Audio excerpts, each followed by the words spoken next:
Hi, my name's Frank Turner. I'm a folk singer from Winchester, England. I'm currently in the basement of the Corona Theatre in Montreal, and I'm with Jason and Lando from Raw Cut Media.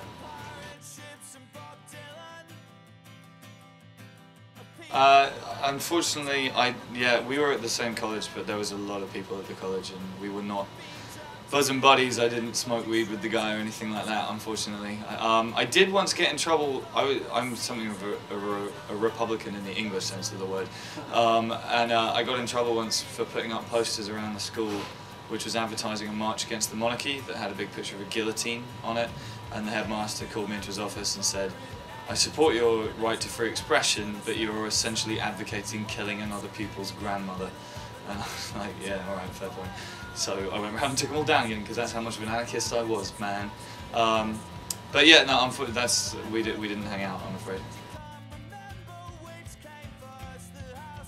Black flag. Black flag? Got the tattoo right there.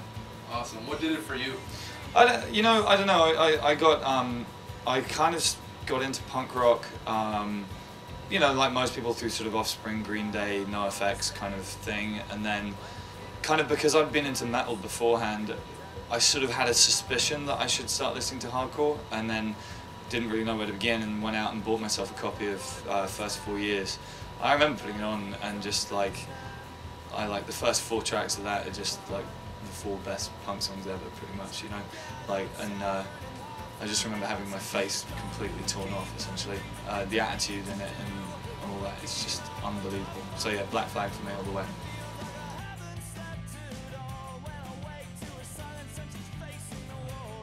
I think that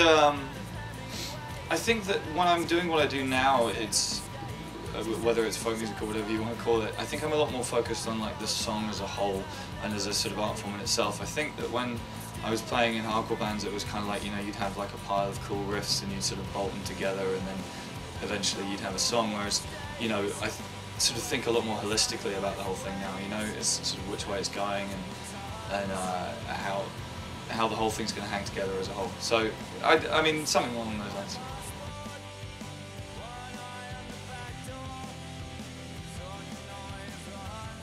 Well, yeah, it's definitely sort of becoming a thing these days.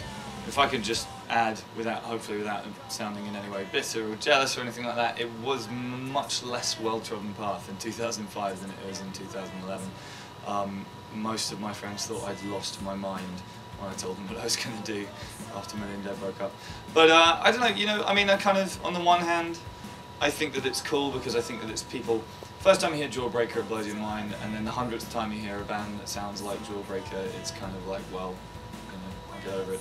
And I think that there's something in, part of it is people kind of trying to sort of almost like shock therapy, like reawakening their interest in punk rock by sort of restating the same ideas, same ideals, same themes in a different musical format, and one that's actually pretty raw. Do you know what I mean? If it's just one person with a guitar or whatever, it's pretty in your face. And I think that's kind of part of it. I mean, you know, being more cynical, it has now slightly become a bit of a thing that people do, and a lot of the time it seems to me that people choose to do it because it's cheaper to tour on your own than it is with a band, which slightly annoys me because it's just kind of, I think it's slightly sort of, I'd rather people just made music for musical reasons rather than financial ones. Do you know what I mean?